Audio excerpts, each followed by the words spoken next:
Welcome to episode 13 of the Banners of Peace podcast.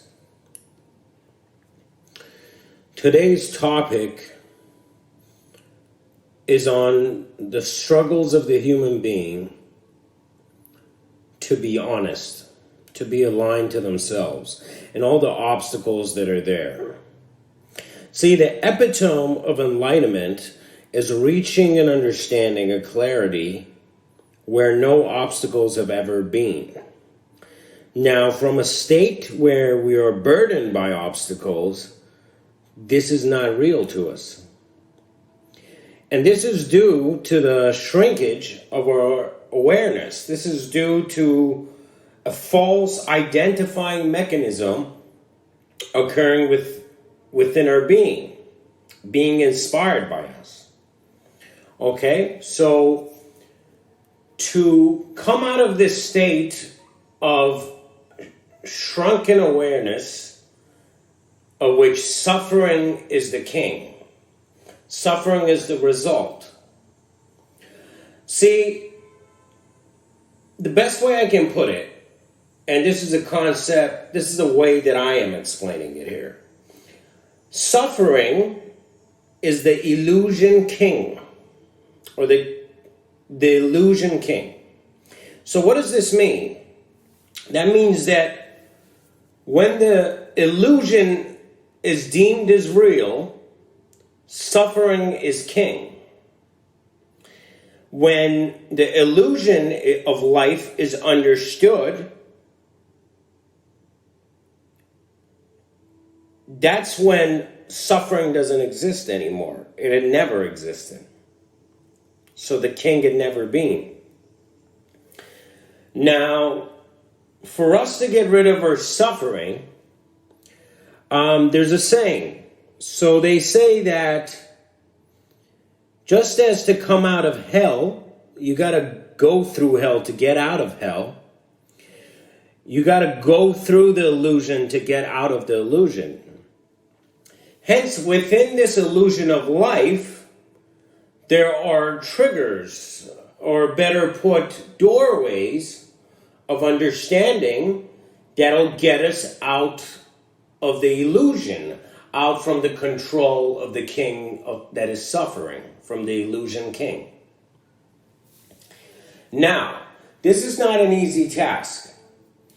For you to be able to accomplish this,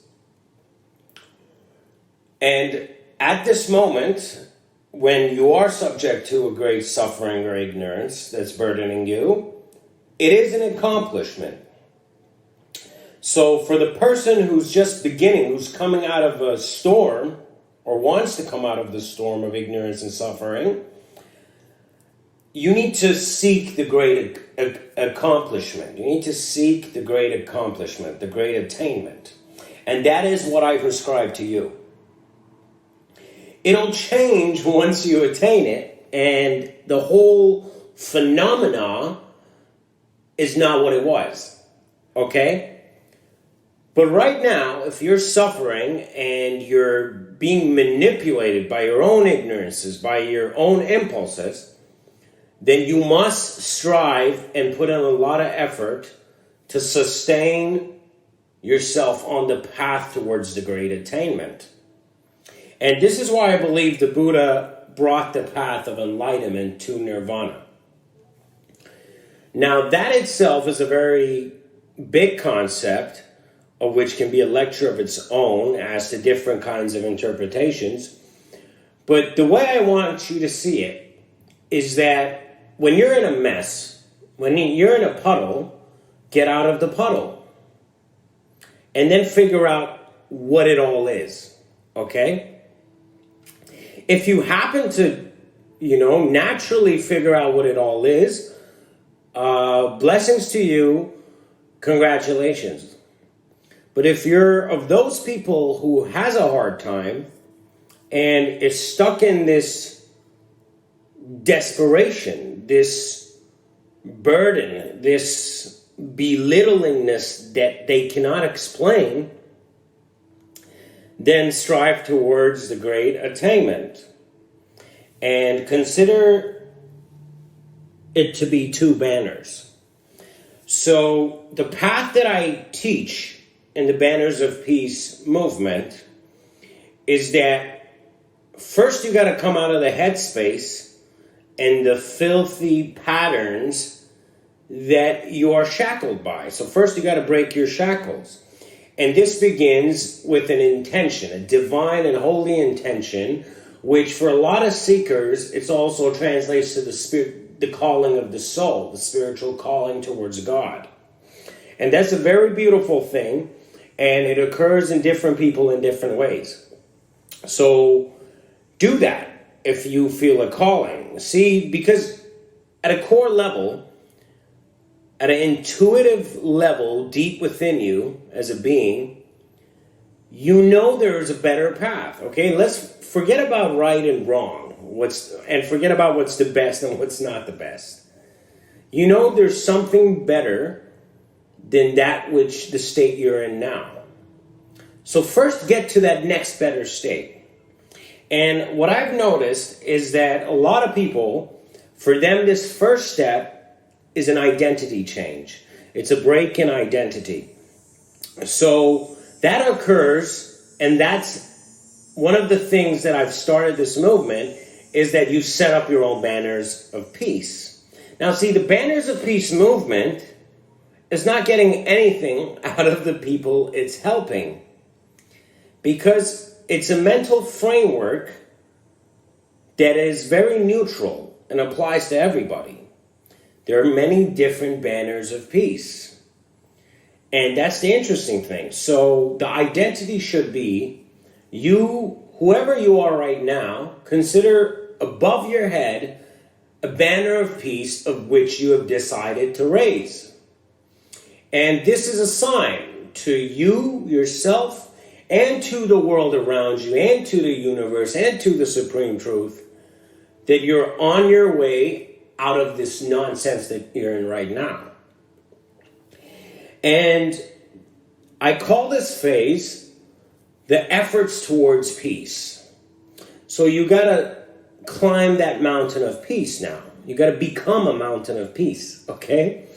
So do peaceful things. And this is where, at this point, when you raise your banner of peace, that a lot of spiritual cultures, and I'm talking about spirituality, like let's say yoga, Buddhism, satsangs, meditations, om chantings, variety of mantras, your own unique sitting in a corner, lighting an incense, meditating, listening to different banners of peace, different enlightened people, different spiritual masters, gurus, reading doctrines that you need wherever they are, as long as they're getting you out of this nonsense state that is burdening you.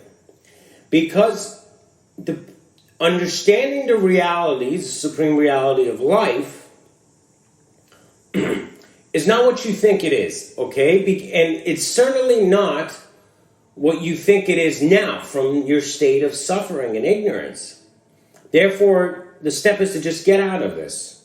So find a spiritual culture that has an aura of mystery, a profoundness, okay? Some people need a culture, love that. I was a person like that. I wanted a spiritual culture, and I was really soaking it all up until I didn't need it anymore, and it just became different. And it'll happen to you as well. It doesn't mean it's a good thing or not, the culture, but use it right now. It's necessary. So I'm prescribing it to you. But do not get lost in extremisms, okay? So you're on the path. That's what I want you to understand. And it's very exciting and very empowering, and your peace will eventually become your guide towards your greatest enlightenment, towards the greatest freedom that you have ever known. Now, these may just sound like words, but this process is actually why everyone is incarnated. And a lot of ancient sages, there's one sage that really had a profound effect on me, just growing up and stepping on the pure path for myself, was Ramana Maharishi. And he said that the purpose of life is self-realization. Now, when you're in a state of ignorance and suffering, your mind will translate this in a selfish way. But it's so much more grand than that. It's so much more bigger than that, okay? Your self-realization is not just realizing you as a selfish unit. Your self-realization is a dissolving into such a profound state of awareness that your reality breaks out of that selfishness, and you can not only mindfully accept this life and whatever it brings forth, but you'll be operating from a self-realized position, and that itself, see, any explanation I give to a self-realized, let's say there's a self-realized person, and I know what their process is, and if I tell them, I'm like, okay, so this is what you're doing, to them it doesn't mean anything. And that's the wonder and beauty of the self-realization. It's very hard to explain, but you'll get there too. And so that's the first step. Raising your banner of peace, blossoming an identity change, using spiritual cultures, joining communities that are aligned to peace, aligned to the greater good. So that's the first step, a change in identity. And usually at this point, you're going to want an ambitious cause. So your cause is to become a banner of peace here, or bring peace upon the world, or enlightenment upon the world, share your wisdom, do good. That's the noble cause, and you know it's of the higher, because everything else may seem cool, but when you're honest, when it comes to the overall honesty, it's not compared to the greater things that you can be doing. So go towards that. That's the first step. Now the second step occurs, how can I explain this? It occurs through a change in state and point of view. Just one second. Okay, so in the first step, you find all these spiritual cultures entertaining, and you're doing it to get something out of it, which makes sense, right? In the first step, it's okay. And also, let's say you might be driven to become a great sage, a great enlightened person, a great meditator, a great peacekeeper, whatever it is. It's towards the betterment of all, but it's an identity that you're getting out of. So that's your first step, and it's okay for your first step. And it's almost as if you're going from a position of no power, which is your desperate burden state, your depressed state, whatever it is, to a state of greater power, state of more aliveness and more presence, which is very beautiful. And so you do that, and it's almost as if what hooks you is the power in that. So you're going after power. Now, once you come out of your nonsense and bullshit, once you reach the power of peace, the base power of peace, after that, the second step requires another shift again. And this will happen automatically once you fully let go of that depressed state, of the lower states that you came out of. They're not real to you anymore. They don't click with you anymore. It just seems a waste of time to even be like that, okay? And if you're not there, and if you keep bouncing back and forth from your lower state, your burdened state, to the first step and back, it's okay. Just get to the first step as best as you can, and you will know when you're there. Because the bullshit that was bothering you and controlling you or burdening you, whatever it is, that state with all its theatrics, mental theatrics and patterns and burdens and carelessness, laziness, it's just the best way to put it is the 5 poisons of the mind explained in Buddhism, okay? And that itself, you guys can Google. So once you're out of that and you're at peace, you're at a basic peace, and everything is beautiful and everything's going and you're enjoying these cultures and your identity as a powerful contributor is growing, and you're enjoying that. So you transition into a greater joy, enjoying. The next step that'll automatically occur once you finish the first step and really start will take a bit longer, but it's very blissful. It's like a gentle rain that is coming towards you. And it's the rain of blessings. And your transition is going to be that you're no longer going to have a selfish position on an identity as a source of power. So you're going to shift from power to understanding even a greater piece, which is the second step, which is going from the modality of power to the modality of love. Okay? For a lot of people, power is too cool, you see? But that's the evolutionary cycle. And it's you coming out of the false identification that was really burdening you. And so you're taking steps on the pure path, the blessed path, okay? And this can be done through many different ways because individuals are different, but you're hitting the same milestones. So the second step is that shift. And you enter a state of love, and you realize, like, wow, I really enjoy and feel free when I do good. And you're no longer enjoying it out of loving people to get love out of them, out of doing good to get good back. But it's almost as if the more you're in that rain of blessings, you understand that it's just your own purity shining through, that you want to do good. You've always been good. And this is the beautiful calling of eternity, okay? And I can't explain any further, but that's what it is.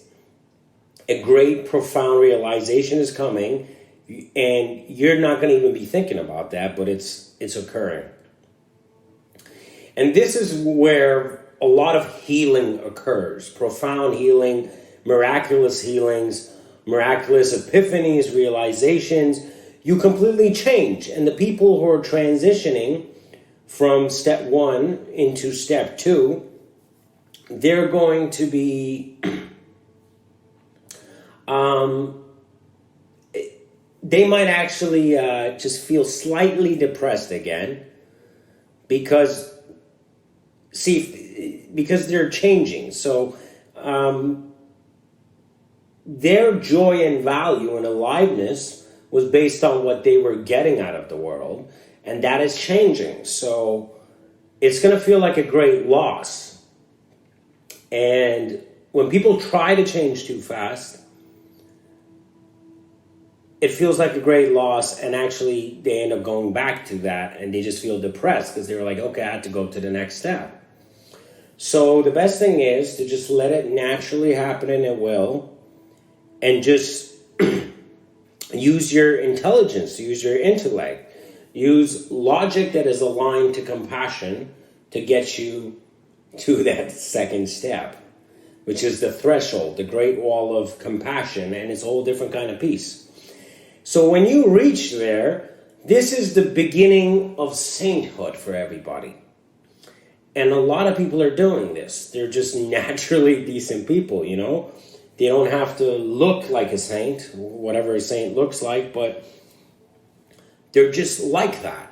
And it's a higher state. They're going to see that they automatically want to be healthy.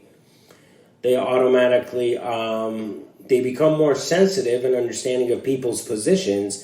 And this is actually the third step luring you in. And it's very hard to explain, but this third step is God, okay? And this third step is mental freedom, understanding the true nature of the mind.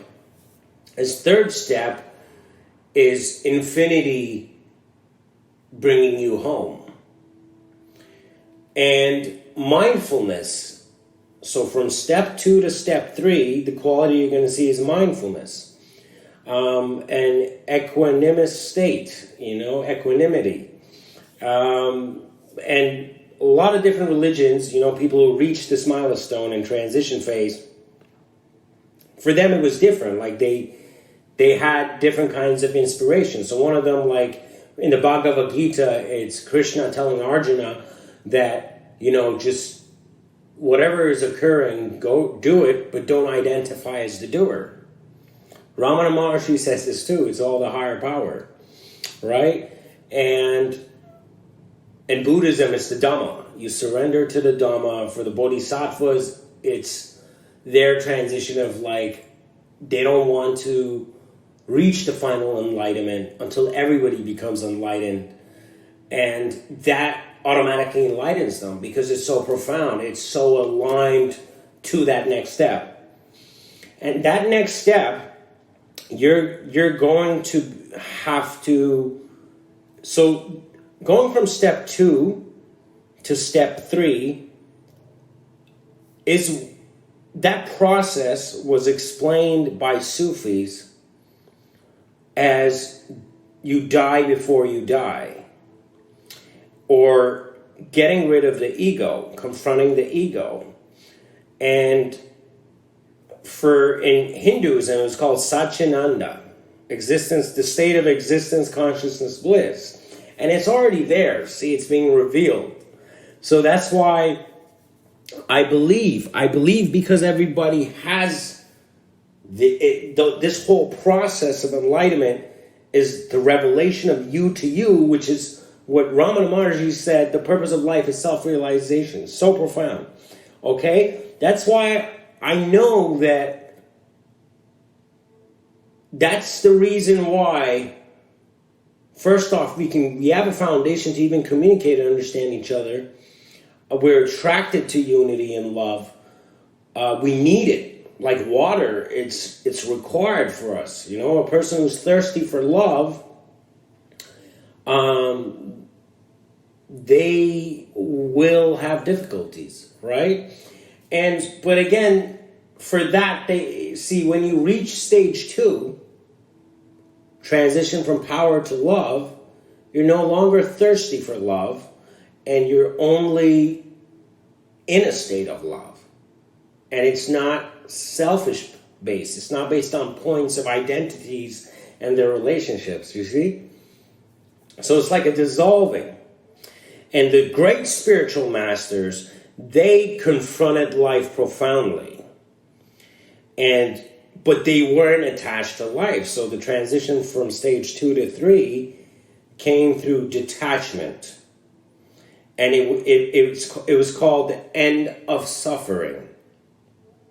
So from stage 1 to milestone 1 to milestone 2, it was the beginning of the end of suffering. And from milestone 2, from love to that great unity dissolving, which is an internal experience, just to explain it right now, it's very difficult to explain.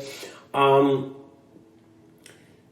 that is like the end of suffering, because you're understanding the true nature of suffering, and you're understanding attachment, detachment, and the greater reality is dawning on you.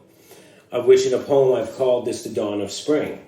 In one of my books, the Divinity Peaks Doctrine, I believe. There's a very interesting thing that this book is being published. It's in the process. But this book was just my transition. And it required the taming of my mind to a greater state. Anyways, so just forget the book promotion. So it's from stage 2 to stage 3, it's the end of suffering. And the end of suffering is not an accomplishment. It is a remembrance. And this is the most powerful way beautiful way I can explain it. It's a silent remembrance of that which you have always known beyond knowing. Okay? So, if you're looking at this logically, you're going to be like, okay, what does that mean? And that's okay. But I'm trying to put it into words, whereas it is a very natural phenomena that occurs to people who decide to change for the better, automatically. Everyone will reach that supreme enlightenment. If a guru comes to you and just glorifies themselves for being enlightened or has an ego about it, I don't want you to get involved with your ego and judge them and be like, oh, this guy's a fake guru, but you got to understand that they too are in the process too. Maybe they haven't reached that, or maybe they've done it and they're mindful of it. Okay, they're not attached to it. And it's a very subtle difference. I usually can tell from looking at people in the eyes when they speak. So anyways, and that itself is such a beautiful experience, and it's the beginning of the spiritual process. And just going through the spiritual process, and it's the end of the spiritual process as well. Because the spiritual process is the last thing that you leave behind before the great remembrance, before the great realization, or seeing reality as it is, or that which you have always known before you were born and you shall remember after you're dead. Okay? And you already know now. So, yeah. And it's silence is the greatest help. And this is where everyone goes into the river of silence.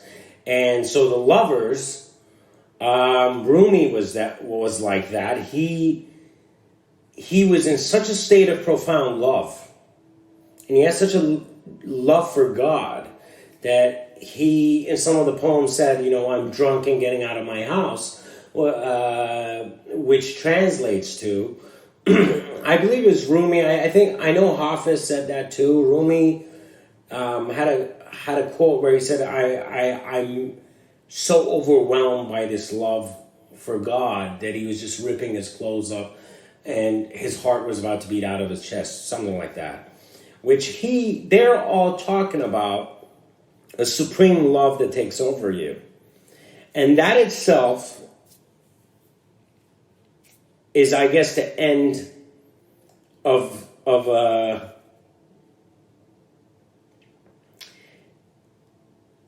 I guess that's the beginning, maybe. The end of the stage 2 and the beginning of stage 3.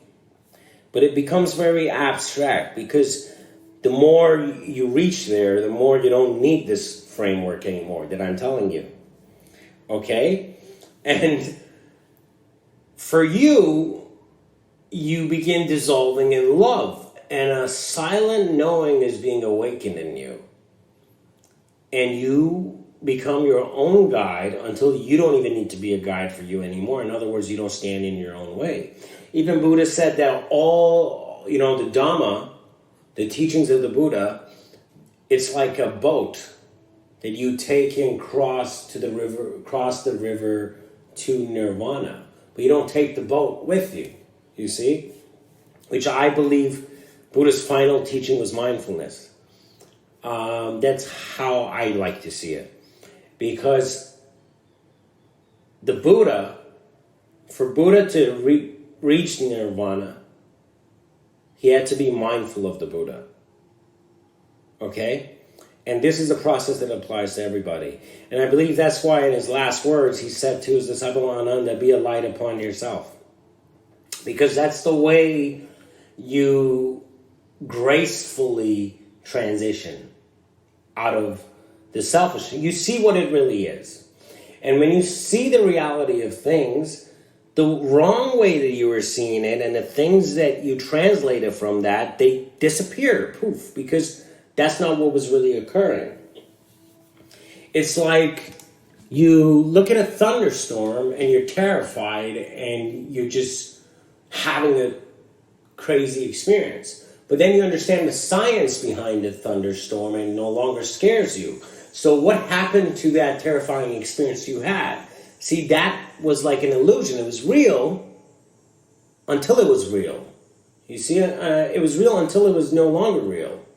So it almost for you, which saw it from the more realistic point of view, it was like an illusion that you experienced and made real and went through.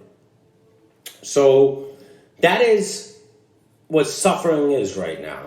And also, for a lot of people, suffering is awakening them. You see, I believe it's the supreme truth of it all, of this whole existence, is using suffering. And just as it is using everything else, because it's not separate. So it is this, okay? And this is where words become shallow and the poets become abstract. And when Rumi says, or Hafiz says, that I'm leaving my house, he's saying I'm having a spiritual experience out of this body, which I believe it's the mind returning to its source, being turned inwards, as Ramana Maharishi says. So it is revelation to nobody. So it's not a revelation. And that is why it can't be explained. But it's the beautiful path of truth. So that, I guess, would be the fourth stage if you want to name it. But at this point, there's no more. See, the following an instruction manual was good to get you started. But then you got it once you evolve on this, once you return and remember. The great remembrance comes. And that's why the greatest aid is silence, the great peace. So become a banner of peace and enjoy it. And transitioning into love, which for some people it was surrendering to God, having love for truth,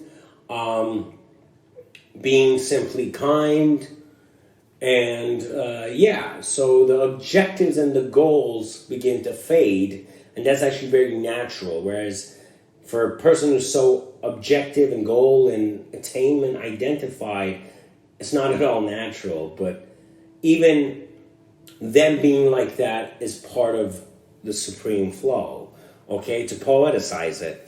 But it's bigger than that, and that's why the final stage, I guess, the fourth milestone is the Great Wall of Silence, because it's so profound and so joyous.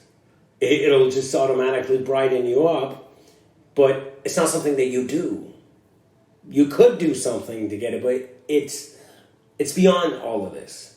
And it's already here, okay? So the mind itself is like, you're pressuring the mind to tell you what it is. But it's the very foundation of the mind, which the mind cannot explain. So you become mindful of your mind. And it becomes like non-existence. Now, one of the traps is that people think, oh, I'm just nothingness. But that, again, is a thought, you see? So you realize you're not your thoughts and you understand the true nature of thoughts. And all of this, the greatest aid for this, the greatest guru and prophet for this is silence. And I've understood things, and I've had such a profound remembrance through silence, but because there was no words, I can't explain it. I can't write it down. You see, this is me explaining to you this process is me trying to really push it.